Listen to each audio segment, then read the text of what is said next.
నమస్కారం, welcome to I dream. ధర్మ మార్గం కార్యక్రమానికి స్వాగతం. నేను మీ విజిత.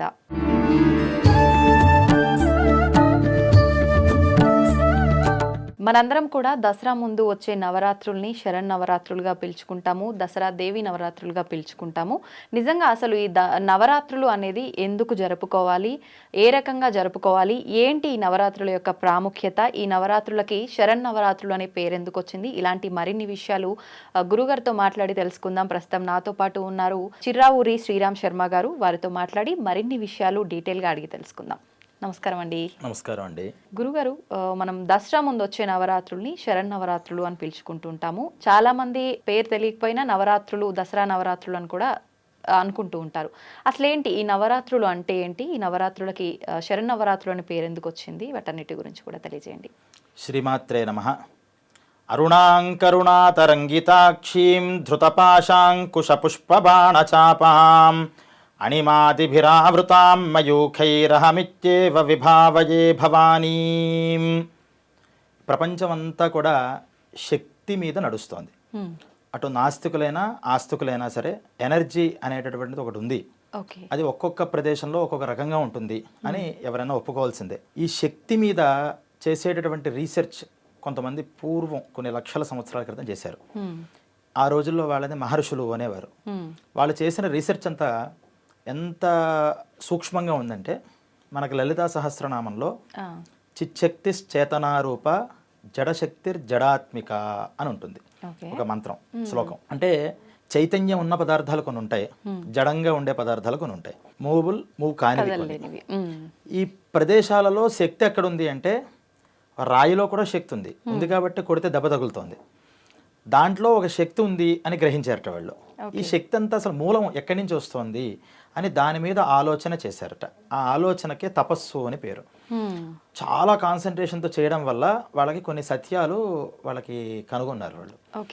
వాటిలో శక్తిని ఉపాసన చేయండి అన్నారు. ఉపాసన అంటే దాంతోపాటు మమైకం అయిపోవడం. ఉపాసన అనే మాటకి ఎప్పుడైనా సరే ఒక విషయాన్ని తీసుకుని దాంతోపాటు మనం మమైకం అయిపోవాలి.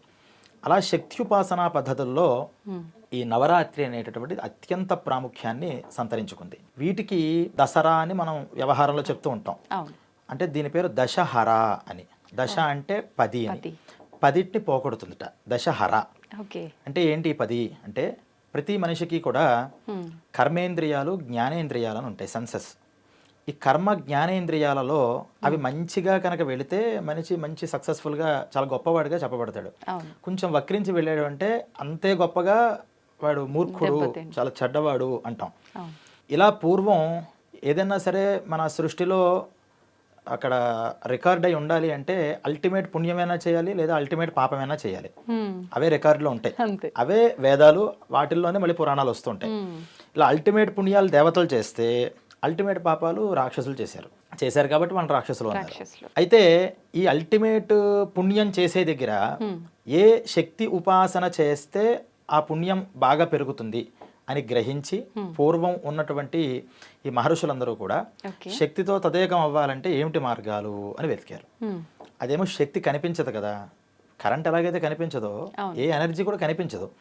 కనిపించిన దాంతో వీళ్ళు బాగా ట్రావెల్ అయ్యి అది ఎక్కడెక్కడ ఏ ఏ రూపాలుగా కనిపిస్తుంది, కాలంలో కూడా ఏ సమయంలో ఎక్కువ అది యాక్టివేషన్లో ఉంటుంది అని గ్రహించి ఈ 10 రకాల ఇంద్రియాలు కూడా సక్రమంగా ఉంటే దైవత్వం ఎలాగైతే వస్తుందో ఆ దైవత్వాన్ని పొందాలి అంటే ఈ శక్తిని ఎలా ఉపాసన చేయాలి అనేటటువంటివి గ్రంథాల్లో పెట్టారు. వాటిల్లో దశహర చాలా ముఖ్యమైనది. ఈ దసరా గంగకు కూడా వస్తుంది, గంగా దశహర అంటారు. అది మన దగ్గర లేదు కానీ నార్త్ సైడ్ చేస్తుంటారు. అంటే గంగలో ఈ సమయంలో దశహరాలో ఆ రోజు గంగా స్నానం కనుక చేస్తే ఈ 10 రకాల అంటే కర్మేంద్రియాలు, జ్ఞానేంద్రియాలతో సంబంధించినటువంటి అన్ని పాపాలు పోతాయి అని నానుడి. అయితే ఇక్కడ దశహరాకి గొప్ప విషయం ఏంటంటే ఈ కర్మేంద్రియాల్లో మనకి శక్తి కావాలి. మనం ఆలోచిస్తూ ఉంటాం కానీ ఆలోచన చాలాసార్లు గొప్పగా రావు. మాట్లాడేటప్పుడు కూడా మాటలు మంచిగా రావాలి. ఈ శక్తి రావాలి అంటే ఆ ఎనర్జీ బాగా హై లెవెల్లో ఉన్నప్పుడు మనం కనుక దాన్ని ఉపాసన చేస్తే, మమేకం అవుతే ఎనర్జీ బాగా వస్తుంది. అందుకనే ఈ దసరా నవరాత్రులు 9 రోజులు చేయండి అన్నారు. సరే 9 రోజులు ఎందుకు చేస్తున్నాం అనేది తర్వాత విషయంలోకి వెళదాం. ప్రథమంగా ఈ నవరాత్రులు ఇప్పుడే ఎందుకు చేయాలి, సంవత్సరంలో ఎప్పుడైనా చేయొచ్చుగా. అంటే వాళ్ళు ఎలా కనుగొన్నారు ఈ 9 రోజులు 10 రోజులు శక్తి ఉంటుంది అంటే, ఋతువులు మనం అనుకుంటాం చైత్రం వైశాఖం కలిపి వసంత ఋతువు అని, తర్వాత ఇప్పుడు వర్ష ఋతువు నడుస్తుంది, దీని తర్వాత వచ్చేది శరద్ ఋతువు. అందుకనే ఈ నవరాత్రులకి శారదా నవరాత్రులు లేదా శరణ్ నవరాత్రులు అని కూడా పేరు. అమ్మవారు ఉపాసన చేస్తుంటాం, శక్తి అంటే మనం అమ్మవారిగా భావన చేస్తాం కాబట్టి వాస్తవానికి అది అమ్మవారా అయ్యవారా అంటే శక్తికి ఏదేం లేదు, లింగ భేదాలు లేవు. అమ్మవారుగా భావిస్తే అమ్మవారు, అయ్యవారుగా భావిస్తే అయ్యవారు. ఈ శారదా నవరాత్రులకి దేవీ నవరాత్రులు అని కూడా పేరు. అలాగే దుర్గా నవరాత్రులు కూడా అంటారు చాలా మంది, అమ్మవారు భవానీ దీక్షలో వేసుకుని. ఇప్పుడే చేయడానికి కారణం ఏంటంటే, మనం చైత్రమాసంతో ప్రారంభం అవుతుంది వసంత ఋతువు అని ఎందుకు అనాలి? ఆశ్వీజ మాసంతో ప్రారంభం అవ్వకూడదా సంవత్సరం? అప్పుడే ఉగాది చేసుకోవచ్చు కదా. ఇవన్నిటికీ కూడా మనకి పురాణాల్లో ఇంటికి సమాధానాలు ఉన్నాయి, మనం ఏం వెతకక్కల్లా, అన్ని ఉన్నవి చెప్తే చాలు. మనం జనరల్లో ఏమంటాం, 100 వసంతాలు బాగుండాలి, నువ్వు 100 వసంతాలు చూశాడు. వసంతాలు చూడడం అంటే వసంత ఋతువు నుంచి ప్రారంభమైన ఈ సంవత్సరాలు వాళ్ళు చూశారు అని. 100 వసంతాలు నువ్వు చూడాలి అంటే 100 సంవత్సరాలు బ్రతకాలి అని అర్థం. వసంత ఋతువు నుంచి మనం మాట్లాడతాం, కానీ వేదంలో జీవేమ శరద శతం అని ఉంది. అంటే ఆశీర్వచనం చేసినప్పుడు మనకి బ్రాహ్మణులందరూ ఆశీర్వచనం చేస్తుంటారు. ఈ చేసినప్పుడు ఏమంటారంటే 100 శరదృతువులు చూడు, 100 శరదృతువులు బ్రతుకు, 100 శరదృతువులు ఆనందంగా ఉండు. అంటే శరదృతువులు అంటే శరదృతువు నుంచి ప్రారంభించిన సంవత్సరం లెక్క. ఏమర్థమవుతోంది? వేదకాలంలో శరదృతువు నుంచే సంవత్సరం వాళ్ళు వ్యవహారం చేసేవారు. స్టార్ట్ ఎలాగైనా మనం చెప్పలేం, వ్యవహారం చేసేవారు. అంటే శరదృతువు చాలా మెయిన్ అని మనం అర్థం చేసుకోవాలి. అందుకని స్టార్టింగ్ లో మెయిన్ ఉంటుంది కాబట్టి ఈ శరణ్ నవరాత్రులను చెయ్యండి. వ్యవహారంలో కూడా మనం వసంత ఋతువు అంటున్నాం కాబట్టి మళ్ళీ వసంత ఋతువులో కూడా వసంత నవరాత్రి ఏం చేస్తాం, అది కూడా అమ్మవారికే, లలిత అమ్మవారిగా అక్కడ భావం చేస్తే, ఇక్కడ దుర్గా అమ్మవారిగా, చండీ అమ్మవారిగా, మహాకాళి, ఎవరెవరు ఏ ఆరాధన చేస్తారో అలా చేస్తారు. అయితే ఈ నవరాత్రులు శరదృతువుకి ఎందుకు ఇంత వైశిష్ట్యం వచ్చింది అంటే, మళ్ళీ వేదంలో శరద్వా అస్యాంబికా స్వసా అన్నారు. అంటే యమదంష్ట్రికలు అని కొన్ని చెప్పారు. యముడికి కోరలు ఉంటాయట. ఆ కోరలతో ఏం చేస్తాడు, ఎవరైనా సరే ఒక కోర వస్తే ఆ కోరనితో గుచ్చడానికి కొరకడానికి ఉపయోగిస్తుంది క్రూరమైనటువంటి జంతువులు ఏవైనా. అలా ఈయనకి ఏమైంది అంటే, యముడికి ఉన్నటువంటి కోరల్లో ఆయన ప్రాణాలు తీసుకెళ్లాలంటే ఏం కావాలి, ఫస్ట్ సాధనం ఏంటి, రోగాలు తీసుకుని రావడం. ఆ రోగాలు తీసుకుని రావడంలో 2 కోరలు పెట్టుకున్నట్ట. ఒకటేమో ఆశ్వీజ మాసం, ఇంకోటేమో కార్తీక మాసం. ఈ 2 మాసాలు కాల రూపంలో ఆయన కోరలు పెట్టుకుని అక్కడ ప్రజల్లో, అంటే మనం ఎవరికో ఏదో జబ్బు వచ్చిందండి పాపం 10 ఏళ్ల నుంచి బాధపడుతున్నారంట, మనం వాస్తవంగా దీని మీద ఒక రీసెర్చ్ చేయాలి. చేస్తే జనరల్గా క్రానిక్ డిసీజెస్ ఎప్పుడైనా సరే మీకు ఈ ఆశ్వీజ కార్తీక మాసాల్లోనే వస్తాయి అనేటటువంటిది మన పెద్దలు చెప్పిన మాట. రీసెర్చ్ చేస్తే మనకు తెలుస్తుంది, ప్రూవ్ అవుతుంది అది. అంటే అక్టోబర్ నవంబర్ దినాలలో క్రానిక్ డిసీజెస్ దానికి బీజం పడిపోతుంది. అది కొన్ని రోజులు లోపల తిరిగి తిరిగి తిరిగి తర్వాత పైన పెద్దదైతే రావచ్చు. ఈ శరదృతువు అనేటటువంటి 2 కోరల రూపంగా ఆయన మృత్యువుని తీసుకెళ్లాలి కాబట్టి, ప్రాణాలు తీసుకెళ్లాలి కాబట్టి రోగాల్ని చూపిస్తూ ఉంటాడట. ఇదెవరు ఈ శరత్ అంటే, అంబికా స్వస, అమ్మవారి యొక్క చెల్లెలయ్యా అన్నారు. అంటే శివుడు ప్రళయకారకుడు, ఇక్కడ ప్రాణాలని సంహారం చేయాలి ఆయన. ఆయన యొక్క శక్తి అమ్మవారుగా మనం చెప్తాం, శివుడు పార్వతి అని. ఈ పార్వతీ స్వరూపంగా మా ఋతువుని చెప్పబడింది కాబట్టి ఈ ఋతువులో ఆ శివుడు ప్రళయకాలానికి కావలసినటువంటి, అంటే శక్తి మృత్యువుని తీసుకెళ్లడానికి కావలసినటువంటి రోగాల్ని తీసుకుని రావడానికి అవకాశం ఉంటుంది అన్నారు. అందువల్ల ఈ శరదృతువులో ఈశ్వరుని కూడా మనం కార్తీక మాసంలో చేస్తాం. అంటే ఒక కోరతో ఉన్నటువంటి ఆశ్వీజ మాసంలో ఏమో అమ్మవారి ఆరాధన చేస్తాం, కార్తీక మాసంలో ఏమో శివారాధన చేస్తాం. శాస్త్రాల్లో కార్తీక మాసం శివుడికి అని చెప్పలా, అన్ని దేవతలకి ప్రీతికరం అంది. కానీ మనం శివుడిని ఎందుకు ప్రత్యేకంగా చేస్తామంటే, ఈ శివారాధన వల్ల ఆ యమ దంష్ట్రికలు ఏవైతే ఉన్నాయో అవన్నీ ఉపశమిస్తాయిట, కూల్ అవుతాయి. తద్వారా మనకి క్రానికల్ డిసీజెస్ లేకుండా ఆరోగ్యంగా ఉండడానికి వ్యక్తులకు ఉపయోగం. వ్యక్తులకే కాదు, మనం ఏదో పూజలు ఇలాంటివి చేస్తాం, పాపం మనతో పాటే ఉంటాయి కదా పశువులు పక్షులు, మరి వాటి పరిస్థితి ఏంటి?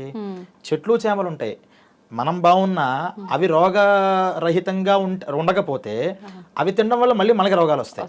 అందుకని మహర్షులు చాలా జాలి హృదయం వాళ్ళకి, వాళ్ళు బాగుండడం కాదు అందరూ బాగుండాలి, సమస్త ప్రపంచము బాగుండాలంటే ఏం చేయాలి, ఈ ఋతువులో లోకానికి ఉపకారమైనటువంటి ఆ పరమశివుడు ఎవడైతే ఉన్నాడో ఆయనకి కోపాన్ని తగ్గించాలి. ఆయన పేరే రుద్రుడు.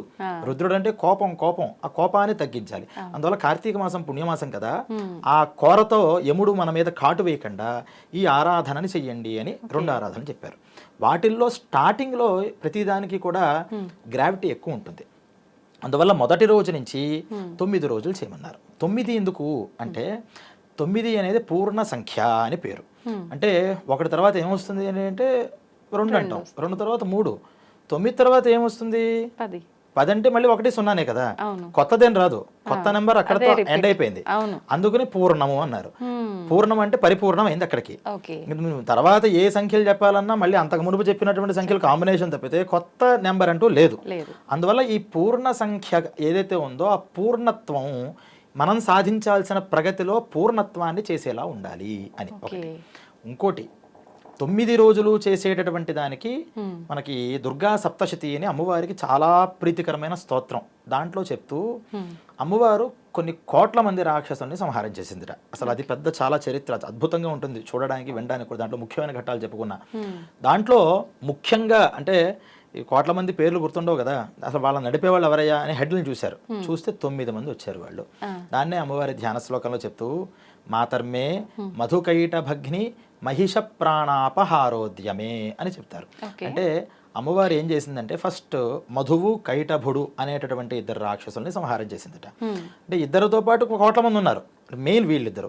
తర్వాత మహిషాసురుని సంహారం చేసిందట. హేలా నిర్మిత ధూమ్రలోచన వధే, తర్వాత ధూమ్రలోచనుడు అనేటటువంటి రాక్షసుని సంహారం చేసిందట. తర్వాత చండు ముండు అనేటటువంటి రాక్షసుని సంహారం చేసిందట. తర్వాత రక్తబీజుడు, ఆఖరిలో శుంభ నిశుంభులు, 9 మంది రాక్షసులు.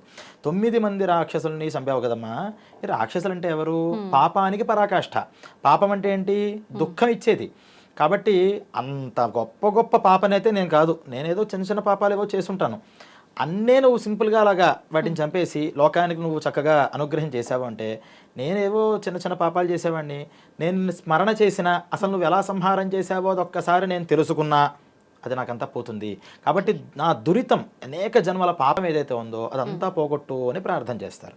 ఇలా 9 రోజులు కూడా ఒక్కొక్క రాక్షసుని మళ్ళీ మనం సింబాలిక్గా చూసుకుంటే మనలోనే ఉంటాయి ఆ గుణాలు. ఆ గుణాలు వాళ్ళలో పీక్గా ఉన్నాయి కాబట్టి ఆ రాక్షసుడు అని పేరు పెట్టారు.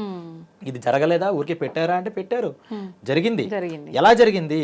మనలో ఉన్నటువంటి ఈ లక్షణాలే ఒక రూపాన్ని పొంది బయటికి వచ్చేట. మనుష్యుల్లో ఉన్నటువంటి కోపము, తాపము, ఆశ, రక్తబీజుడు అంటారు. రక్తబీజుడు అంటే ఆశకి ప్రతీక అంటారు. ప్రతి ఒక్కరికి ఆశ ఉంటుంది, ఇది వస్తే చాలే అనుకుంటాం. తీరా అక్కడి దాకా వెళ్ళిన తర్వాత అదొక్కటి వస్తే చాలే, అది ఇంకెక్కడికి ఆగదు. అది మంచిగా ఉపయోగిస్తే 10 మందికి ఉపయోగం అవుతుంది. కానీ నా ఒక్కడికే బాగుండాలి అనుకుంటే స్వార్థం ఎప్పుడైతే వచ్చిందో రాక్షస బుద్ధి ప్రవేశిస్తుందిట. అప్పుడు అమ్మవారు ఆరాధన కావాలి. అందువల్ల ఏమన్నారంటే ఈ కర్మేంద్రియాలు, జ్ఞానేంద్రియాలు ఈ 10 కూడా యాక్టివ్గా నీకు భౌతికంగా పనిచేయాలి అన్నా, నీ వల్ల సమాజానికి ఉపయోగం అవ్వాలి అన్న శక్తి సంపాదన దినాలు అన్నారు వీటిని. ఈ 10 రోజులు శక్తిని సంపాదించుకోవడానికి అర్హత ఉన్నటువంటి రోజులు. ఈ 10 రోజులు కూడా ఆరాధన చేయడం వల్ల మీకు పరిపూర్ణమైనటువంటి అనుగ్రహం, శక్తి అనుగ్రహం కలుగుతుంది. శక్తిమంతులు అవుతారు.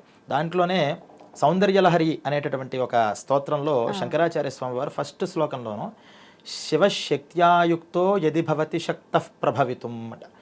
పరమశివుడు చాలా గొప్పవాడని లోకంలో ఉంటున్నారమ్మా. అందరికీ తెలియని విషయం ఏంటంటే పరమశివుడు నువ్వు లేకపోతే ఒక గడ్డి పూస కూడా కదపలేడు. నువ్వు ఉన్నావు కాబట్టి ఇవన్నీ చేయగలుగుతున్నాడు. అంటే ఇవన్నిటికీ మెయిన్ శక్తి కావాలి. ఆ శక్తిని నేను సంపాదించాలి అనేటటువంటి ఉద్దేశంలో మహర్షులు అనేక రకాలైనటువంటి విధానాలు చూసి వాటిల్లో ఈ శరదృతువులో ఫస్ట్ వచ్చేటటువంటి 9 రోజులు పరిపూర్ణంగా దాని యాక్టివేషన్ ఉంటుంది. కాబట్టి దాన్ని మీరు ఈ ప్రాసెస్లతో మీరు దాన్ని ఆరాధన చెయ్యండి అని మనకు చెప్పారు. అందుకని నవరాత్రులుగా జరుపుకుంటున్నాము. నిజంగా నవరాత్రులు అని అనుకోవడము, జరుపుకోవడము, రకరకాల పేర్లతో పిలుచుకోవడము, ఎవరికి నచ్చిన అమ్మవారిని వాళ్ళు పూజించడం తప్ప ఇంత ఆంతర్యం దాని వెనకాల ఉందని అయితే చాలామందికి తెలియదండి. చాలా చక్కగా వివరించారు. మరొక మంచి ఎపిసోడ్లో అసలు అమ్మవారిని ఆ 9 రూపాలుగా ఎలా చేసుకుంటాము, ఎలా పూజిస్తాము, ఏ రకంగా పూజించాలో కూడా మాట్లాడుకుందాం అండి. ధన్యవాదాలు.